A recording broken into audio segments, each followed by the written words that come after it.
Hey there, folks. Doing a couple of things different with the old Digital Retribution YouTube at the moment. I mentioned recently that I'm trying to hold back on my spending. So as you can sort of see behind me, I do still have a whole lot of stuff, and I thought I'd start actually going through a lot of this stuff and just sort of select some companies whose product I enjoy and things like that, and talk about them in addition to hauls. And I also have the idea of doing a couple of sort of more long form bits and pieces that will be series. I just want to talk about a company that I really like today, and you'll notice that this is going to be slightly different the way that it's edited. One thing, I'm recording during the day, so I've got a little bit of ambient light coming in just here. I don't normally record during the day, I record at night because the light comes into this room pretty seriously. It's got to take care of my plants and chills. My cat likes to sit down here and watch the birds and stuff outside. So I've had to sort of reconfigure stuff a little bit, so you might find me looking off into the distance a little bit. And also I've got a whole pile of notes for this episode because of what I'm going to be talking about today. One of the things, and the thing that I'm actually going to be talking about is the company Trick or Treat Studios.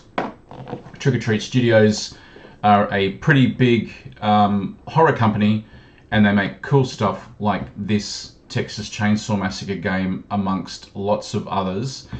I'm also going to try something different this time, is that I'm trying to teach myself how to use Davinci, the editing program. So fingers crossed that works, and we're going to get stuck into it a little bit and really have a look at all of that stuff. I'm JR. This is Digital Retribution. Let's see how this experiment goes.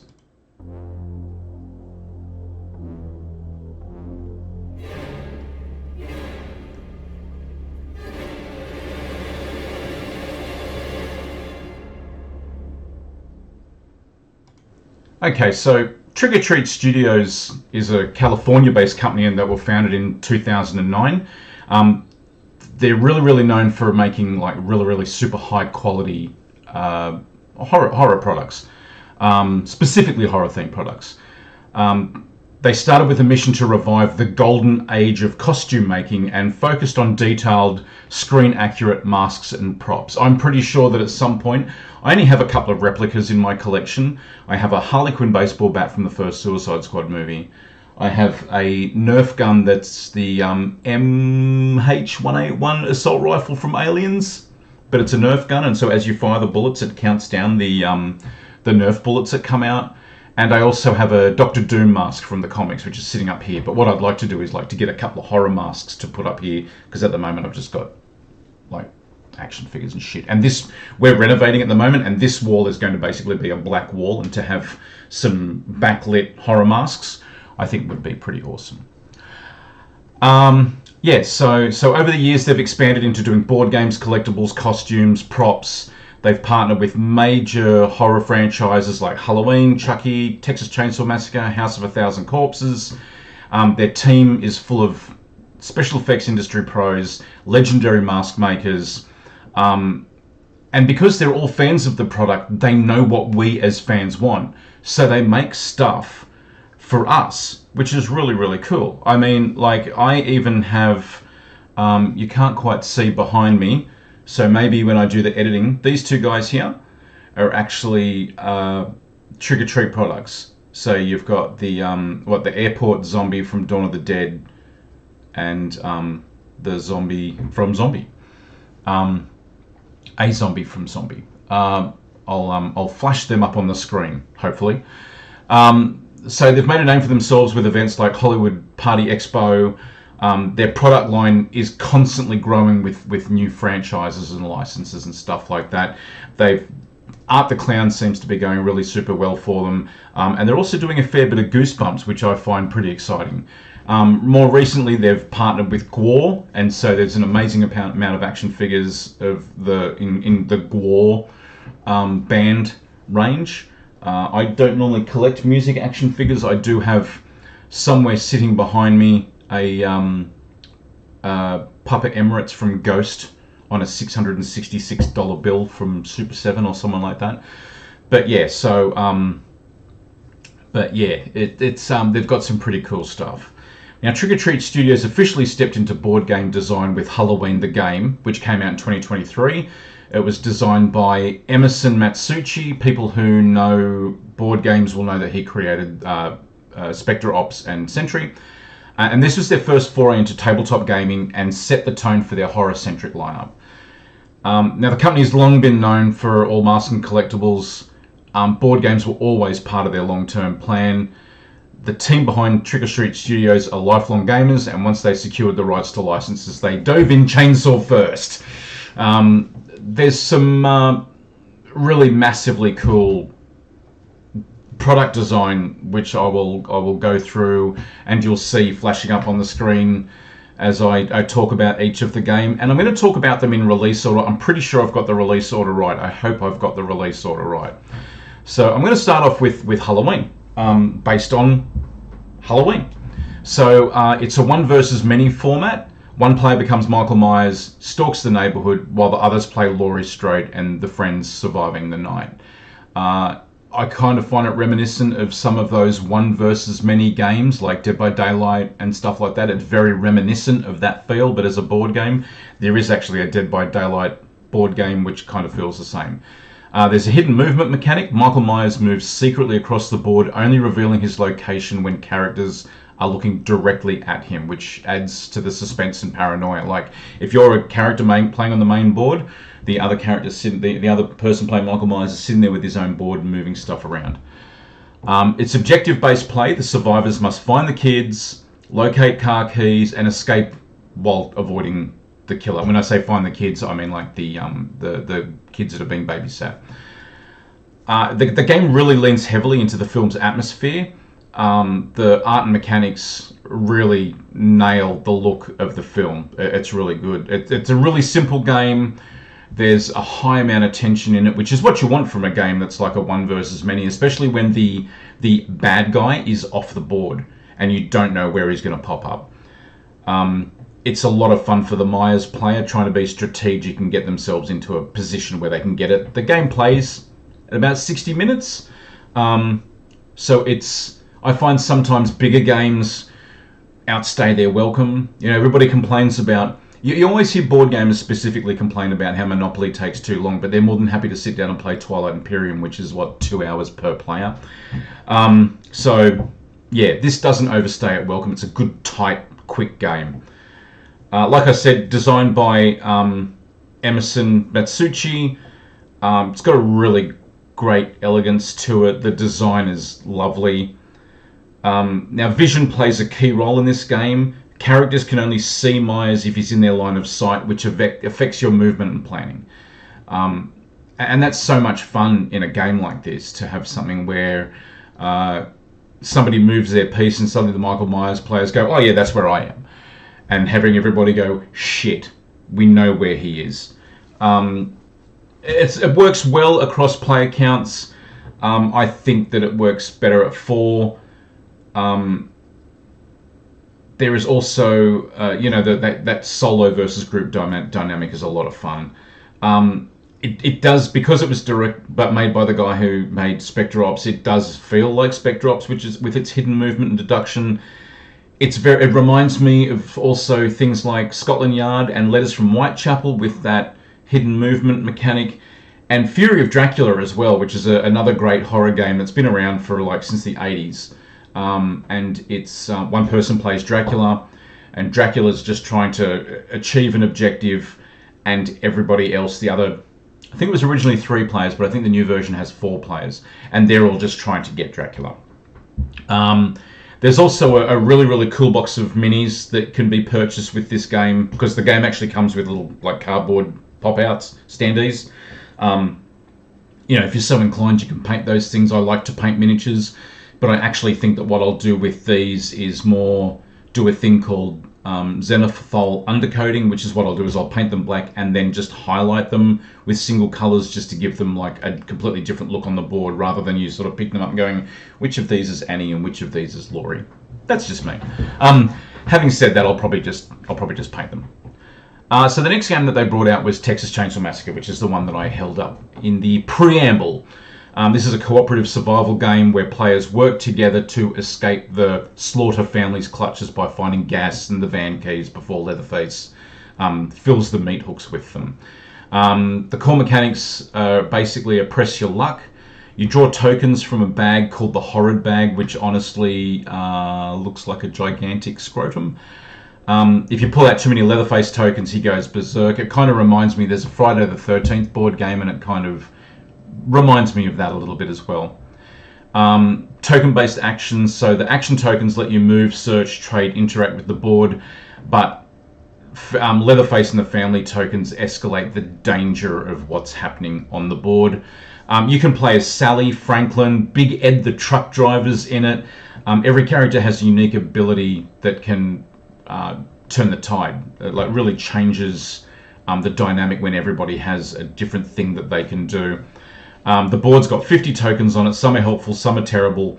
Most are outside the house because let's face it, most of the film takes place outside of the house. The horrible stuff takes place in the house, but there's a lot of that movie outside of the house, which kind of, it echoes the pacing of the film. As the game goes on, Grandpa, the cook, Hitchhiker, they all start to appear on the board and add extra tension to the game, which is really, really cool. Every player has 3 health points. You take too much damage and you're meat hooked. If there's 3 players on meat hooks, game is over. Players have lost. It's got a replayable setup, so it's got a randomized token placement the way that you start. So every time you play, it's going to be different. It's not like some of those games that will always feel exactly the same when you do it. There's a solo mode as well, which I think is pretty cool. You can play alone. You control multiple characters, which is good if you just feel like whacking a movie on late at night, setting up the game, and sitting there and playing with yourself. And who doesn't love being alone and playing with themselves? It kind of is like there's a game called The Thing, Infection Outpost 31, which is certainly that co-op tension of who's the bad guy sort of thing. Horrified, which is one of my favorite games, and I really can't recommend it enough. Horrified is like a Universal Monsters version of Pandemic, but then there's also other versions of Horrified, one of which is American Cryptids, one of which it has characters like there's a Greek gods one, so you're Greek gods facing the Titans, and then the last one had just really unusual horror characters like a Chinese ghost, Tsung Chi, I can't think of his name, unfortunately. It's got Cthulhu in it. A lot of fun, that game. I'll probably do something like that later. And Dead of Winter, which is a quite old game, which is sort of survival is the theme. Because you're not just fighting against zombies, it's also you're fighting against just simple shit like fucking starvation. Just like with the Halloween game, there is Texas Chainsaw Massacre miniatures instead of the standees. I don't have them yet. They've been out of stock. I've been looking everywhere for them. If anybody ever sees where they are, drop a note. So the next game that came out was called Chucky, based obviously on the Child's Play movies. This is a competitive survival game that's not like Halloween or House of a Thousand Corpses, which I'll talk about in a minute. This one's not co-op. Everybody's objective is to be the sole survivor by gathering evidence and surviving Chucky's wrath. Players collect different types of evidence, headlines, research, clues, and you gain skill and abilities to help you face Chucky in encounters. There is a 3-round structure. The game unfolds over 3 rounds, each ending with a direct encounter with Chucky, survival 3, and the player with the best performance wins. Each round includes a pass the time phase where players adjust stats, complete quirk cards, and trigger bloodlust, ramping up tension as Chucky gets closer. There is a crime scene phase where after you gather evidence, players face a crime scene where they must roll dice and use their skills to survive Chucky's attack. And then the final encounter, the game culminates in a final encounter where everything you've gathered is put to the test. So you've really got to assess what you're doing and have the right combination of stuff to fight against the bad guy. It's stat management at its best. There's no, when you play a video game, I've been playing RoboCop Rogue City, the video game, and I discovered that I put all of my eggs into the wrong basket. And subsequently, I'm probably going to have to play that through multiple times because I have missed the mark on so much shit, which I'm not happy about. The quirk cards add personality and asymmetry to each player. It gives you unique traits. Sometimes they help, but not always. 2 to 4 players, 60 minutes to play it. It's nice and fast paced. It fits really, really nicely into a horror themed game night without it dragging on. So you could throw Halloween and this together, and maybe with a horror themed card game like Gloom, or is it called Creepy Creatures? Like a little card game, and then have these two, and you've got a good 3-hour fun drinking game night with a horror theme. So games that are similar to this: Final Girl, which is a solo horror game, which I'll probably do a video about in the future, where you basically sit down and play with yourself. But you've got the bad guy works in a card-based AI, or card and dice and stuff like that based AI, and you as the final girl have to survive it. But the cool thing about those games is that you've got one that's kind of like Nightmare on Elm Street, but you could take the villain, the Freddy Krueger-esque villain, because they don't have licenses, but you could take the Freddy Krueger-esque villain out and throw like a Thing-style bad guy in it. So it could be a neighborhood that's being attacked by the Thing. Really super clever. Don't Look Back, which is a modular slasher game. Even Arkham Horror Final Hour, which is dice-driven, and the stakes get greater. I'm going to talk about Arkham Horror in a future video, because the Arkham Horror games are like, they're a horror thing unto themselves. Like, they have become such a massive, massive thing.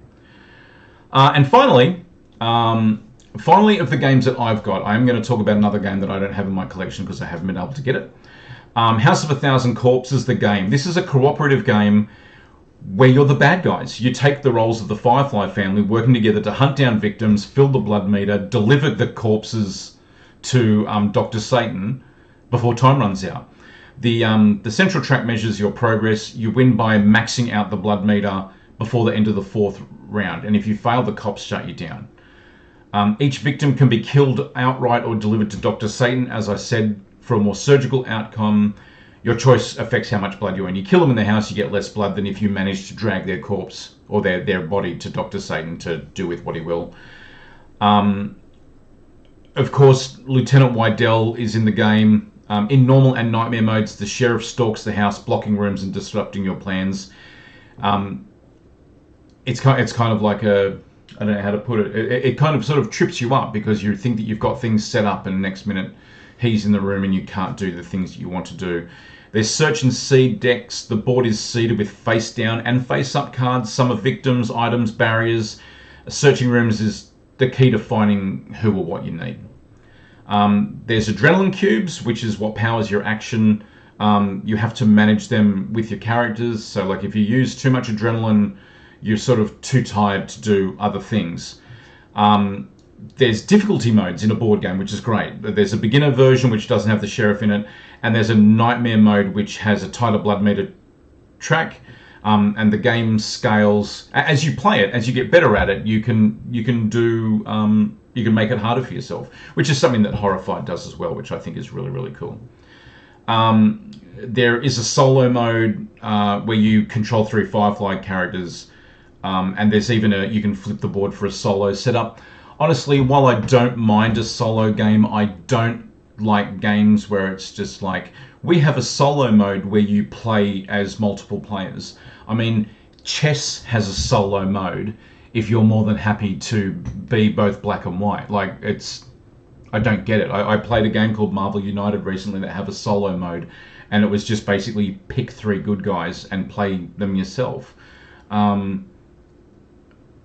While I understand that sitting on your hand to numb it before you play with yourself can be fun, I find that this is just like that. Whereas a game like File Girl and Hostage Negotiator are games that are actually made to be solo. This game kind of reminds me of Betrayal at House on the Hill. It thrives on the storytelling as you're unveiling stuff. It's funny. I was describing it to my wife, and I told her it's anti Cluedo. In Cluedo, you're trying to find out who the killer is by getting clues. In this one, you're hiding the clues because you know that you're the killer. I find that to be funny. Mechanically, it's kind of like Cthulhu Death May Die, a great miniatures game that's like a storytelling game where you play a person in the 20s who's investigating the threat of Cthulhu. Great miniatures game, lots of fun. That's from Come On Game, or I like to call them Simon Games.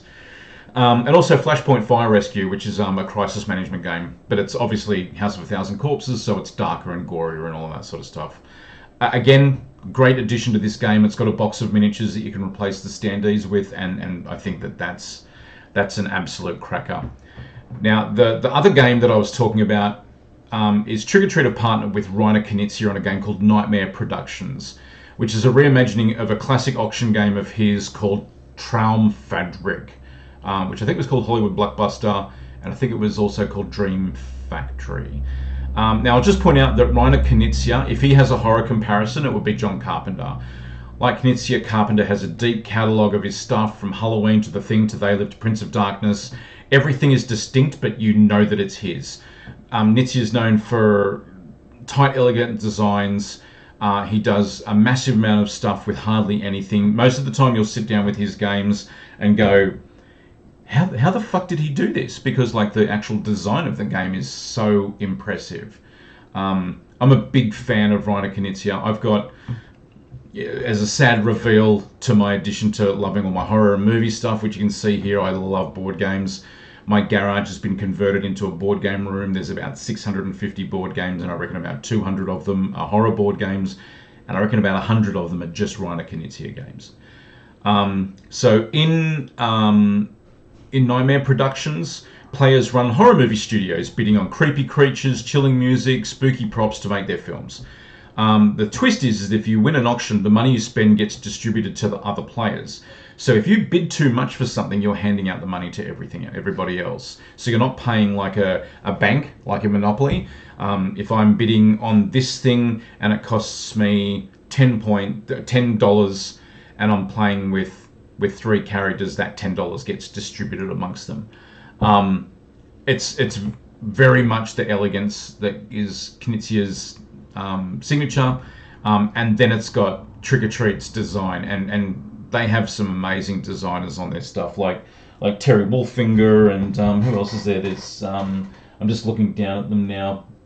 I can't even think of anybody else, but some of their designers are just so good. The House of a Thousand Corpses game, and I'm going to pause for a minute just to grab that. The House of a Thousand Corpses game, which I'm going to show you, the art's by Doug Nation, and it's a cracker of a game. This art is just spectacular. Really echoes that grindhouse feel that you would expect.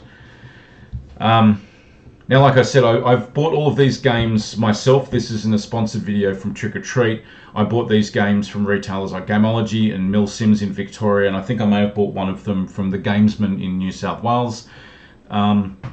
Unfortunately, the minis I haven't been able to get locally. I've had to buy them from Amazon, and it sort of came through Trick or Treat's Amazon store themselves.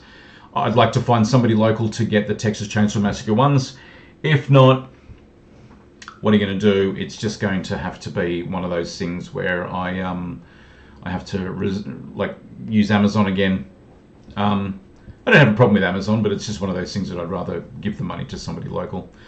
Now, all 4 of these games have, I'm pretty sure, a recommended retail price of $120, but I found all of them for about the $90 mark. The mini boxes are generally about the $50 mark. I do think that the House of a Thousand Corpses one was a little bit more expensive, probably leaning closer to $60, whereas the Halloween one was leaning closer to $45, but that was just because of how many miniatures are in the box. The Halloween one, I think, has Michael Myers and 6 characters to pick from, whereas House of a Thousand Corpses has the entire Firefly family and Lieutenant Waddell. Waddell? Is that what I said? Waddell? Waddell, yep. So I mean, they're not necessary. You don't need to have those miniatures in these games. It's not.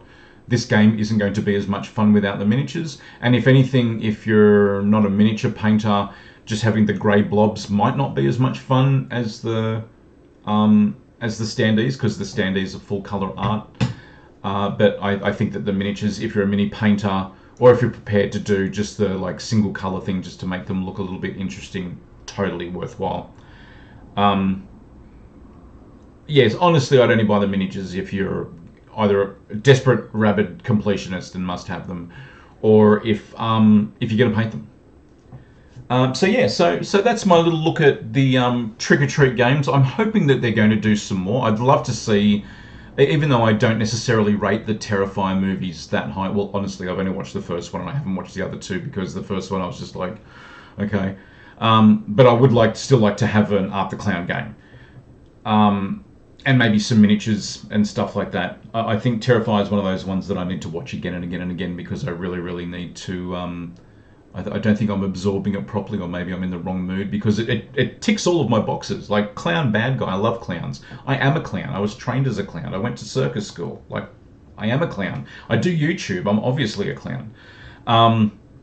So yeah, I just find, and there's some other really good licenses. There's Nightmare on Elm Street and Friday the 13th have both had some games, and there's even a Freddy versus Jason game from WizKids, but none of them are they're okay. They're not great. Would be nice to see something that has this sort of quality to it. I mean, realistically, even Halloween would be nice to just. That's something that you could really transfer to a Jason Voorhees game quite easily. And people don't mind if a game has the same mechanics but with different themes. Games like Pandemic has like everything from a pandemic version to like a Fall of Rome version. There's a Call of Cthulhu version. There's a Star Wars version. Like people, and like I said, Horrified has 4 different ones with a D&D one coming out too. So like people don't mind buying the same game, like the same. What am I looking for? The same mechanics in a game if they've got a different theme. Anyway, that's me done. I hope you enjoyed this because I had fun sort of doing the research and stuff like that. And being a board game guy, it's really nice to incorporate my love of horror movies with my like horror stuff with my love of board gaming. So I hope you enjoyed it. And if that's the case, please mention it down in the comments because I'd like to do more of these. And I've got like a whole pile of stuff that is board game and horror related, and specifically board game and horror movie related that I'd like to talk about. I think that horror fans, sometimes still think that Monopoly is what board games are all about. But I think that there could be some fun had here. Please subscribe. Please like the video. Please leave a comment. Please share it. Like, tell people what I'm doing. Like, this isn't just a horror movie channel. This is a horror culture channel. Like if you look behind me, I've got horror toys, horror books. I've got horror movie posters. Like, horror is so much deeper than just like a couple of novels and a movie once a week. And I think it would be really fun if more people got into some of the other stuff that has to do with horror. Thank you so much for watching. I really, really super appreciate it. You guys take care, and I'll see you in the next video. Bye.